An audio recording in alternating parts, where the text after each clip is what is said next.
عرب جو ہیں وہ اندر سے کھوکھلے ہو چکے ہیں، عیاشی نے، دولت نے، پیسے نے، دولت، پیسہ، عیاشی، اس کی وجہ سے کھوکھلے ہو چکے ہیں۔ یہاں میں آپ کو دو حدیثیں سنانا چاہتا ہوں۔ سنن ابن ماجہ کی روایت ہے حضرت ابو ہریرہ سے رضی اللہ تعالی عنہ، قال قال رسول اللہ صلی اللہ علیہ وسلم اذا وقعت الملاحم بعث اللہ بعثا من الموالی ہم اکرم العرب فرسا واجودہ سلاحا یوید اللہ بہم الدین، رواہ ابن ماجہ عن ابی ہریرہ رضی اللہ تعالی عنہ۔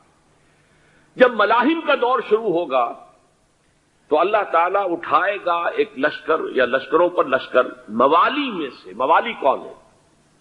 عربوں نے جب فتح کیا تھا اس پورے علاقے کو خلافت راشدہ کے دوران، اور پھر وہ لوگ جو ہے، ایک رائے تو یہ تھی کہ انہیں غلام بنایا جائے ساری آبادیوں کو، لیکن یہ کہ حضرت عمر کا اجتہاد تھا، اس کے مطابق جو غلام نہیں بنایا گیا تو وہ موالی کی حیثیت رکھتے ہیں۔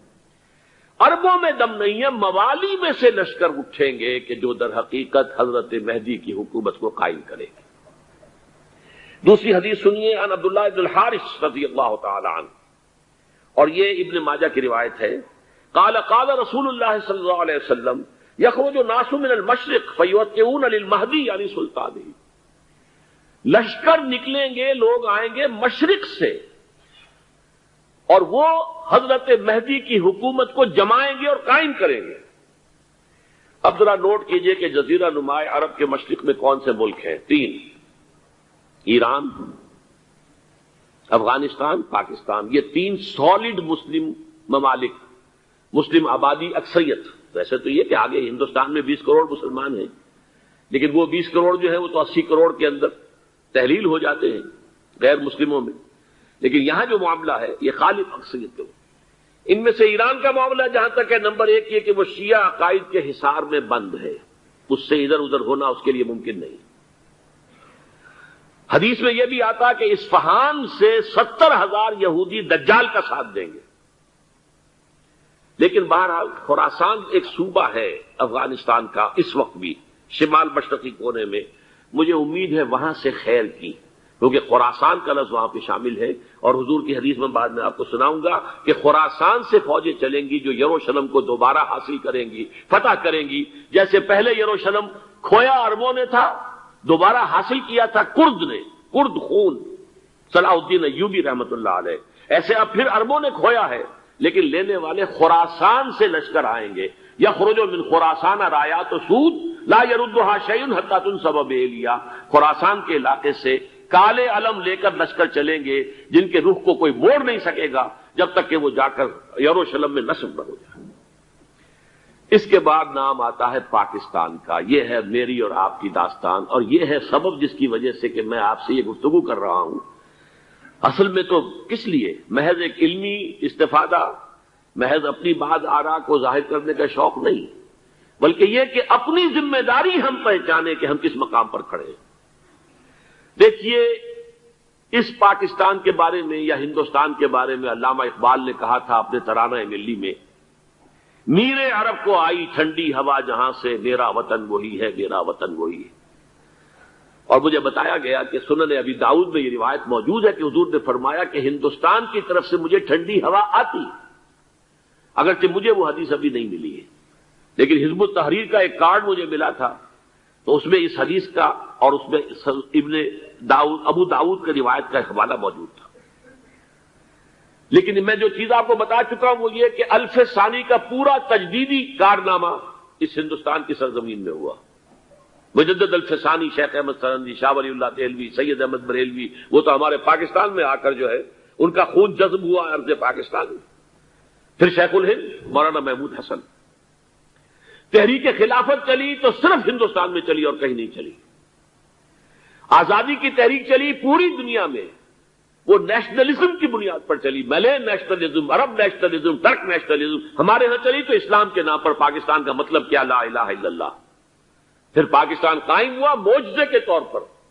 بلکہ نازل ہوا ہے لیلۃ القدر میں، انا انزلناہ فی لیلۃ القدر، جیسے قرآن نازل ہوا لیلۃ القدر میں، یہ پاکستان بھی نازل ہوا لیلۃ القدر میں۔ اس کا برقرار رہنا ابھی تک معجزہ ہے۔ ہندو یہ سمجھتا تھا، کانگریس سمجھتی تھی کہ جھٹپٹ ختم ہو جائے گا،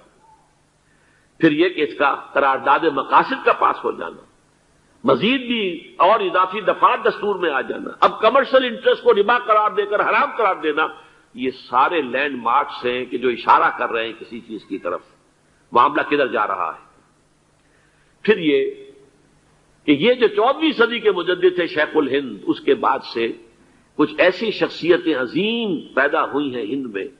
جن کو میں سمجھتا ہوں کہ 14ویں صدی کے مجدد اور 15ویں صدی کے مجدد کے درمیان یہ 15ویں صدی کے مجدد کی راہ کو سیدھا کرنے والے، جیسے کہ حضرت یحییٰ نے کہا تھا میں تو آنے والے کا راستہ سیدھا کر رہا ہوں حضرت عیسیٰ کے لیے، ایسے ہی 15ویں صدی کے لیے امام مہدی کے لیے راستہ صاف کرنے والے سب سے پہلے علامہ اقبال، جنہوں نے اسلام کا تصور دین کی حیثیت سے دوبارہ زندہ کیا ہے، ورنہ اسلام ایک مذہب کی شکل اختیار کر چکا تھا۔ پھر مولانا مودودی، مولانا ابوالکلام آزاد حکومت الہیہ کے نعرے کے ساتھ میدان میں آئے۔ یہ اقبال نے جو تصور پیش کیا تھا اس پر عملی جد و جہد کے لیے حزب اللہ قائم ہوئی۔ نوٹ کر لیجئے 11 برس کا فرق ہے عمر کا علامہ اقبال کے اور ابوالکلام کے، اور 1913 میں جب حزب اللہ قائم کی ہے اس وقت علامہ اقبال کی ملی شاعری اپنے عروج کو پہنچ چکی تھی۔ پھر یہ کہ علامہ اقبال کے بعد تعمیل جو ہے اسلام کی وہ ابوالکلام نے کی، لیکن روایتی علماء کی شدید مخالفت کی وجہ سے وہ بددل ہو کر چھوڑ گئے، کانگریس میں شامل ہو گئے، بساط جو ہے حزب اللہ کی انہوں نے لپیٹ دی۔ پھر مولانا مودودی آئے، انہوں نے وہ ڈور جو ہے اس کا سرا تھاما، جماعت اسلامی قائم کی حکومت الہیہ ہی کے قیام کے لیے، اگرچہ میرے نزدیک یہ کہ وہ انتخابی اور ایک قومی سیاست کی ایک جماعت بن کر پاکستان میں جو ہے دلدل میں پھنس گئی ہے۔ اب ہم اس کی کوشش کر رہے ہیں تنظیم اسلامی اور یہ تحریک خلافت جس کے تحت یہ جلسہ ہو رہا ہے، یہ ساری چیزیں وہ ہیں کہ آپ کو سوائے پاکستان کے اور کہیں نہیں ملیں گی پوری دنیا۔ معلوم ہوتا ہے کہ پاکستان کو بہت بڑا رول پلے کرنا ہے اس میں، اور اس کے ساتھ اب جمع کر لیجئے افغانستان کی عمارت افغانستان، اسلامی عمارت افغانستان قائم ہو چکی ہے۔ یہ پچھلے 20 سالوں میں جو کچھ وہاں ہوتا رہا ہے اس سے پہلے تصور نہیں ہو سکتا تھا۔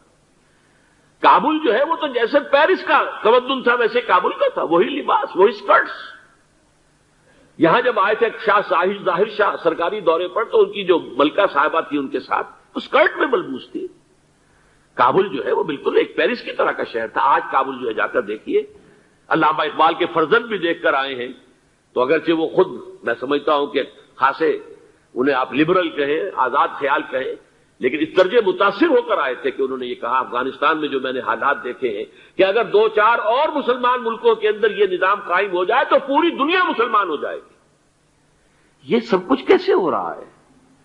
یہ آنے والے دور کی جھلکیاں ہیں۔ Coming events are casting their shadows before. یہ سب بتا رہے ہیں کہ پاکستان افغانستان کو مل کر اس میں کوئی عظیم رول پلے کرنا ہے۔ اور اس کے ضمن میں اب میں علامہ اقبال کے بارے میں آخری بات کہہ رہا ہوں۔ علامہ اقبال کے بارے میں عام یہ خیال ہے، انہوں نے اپنے خطبات میں مہدی کا اور نزول مسیح کا، حالانکہ میں کل پڑھ رہا تھا مولانا سعید احمد اکبر آبادی رحمۃ اللہ علیہ کا ایک مقالہ ان کا کہ علامہ اقبال نے ابن خلدون کے بارے میں یہ کہا ہے کہ مہدی کا اور نزول عیسیٰ کا دونوں کا انہوں نے انکار کیا ہے، حالانکہ ابن خلدون نے نزول عیسیٰ کا انکار نہیں کیا، صرف مہدی کا انکار کیا ہے۔ بہرحال علامہ اقبال نے خطبات میں انکار کیا ہے، لیکن یہ کہ اپنی شاعری کے اندر میں چیلنج کرتا ہوں کسی بڑے سے بڑے اقبال شناس کو، ان کا یہ شعر ذرا سنیے: خضر وقت از خلوت دشت حجاز آید بروں، کارواں زی وادی دور و دراز آید بروں۔ خضر وقت، امام وقت، رہنمائے وقت، قائد وقت، خلوت دشت حجاز، حجاز کی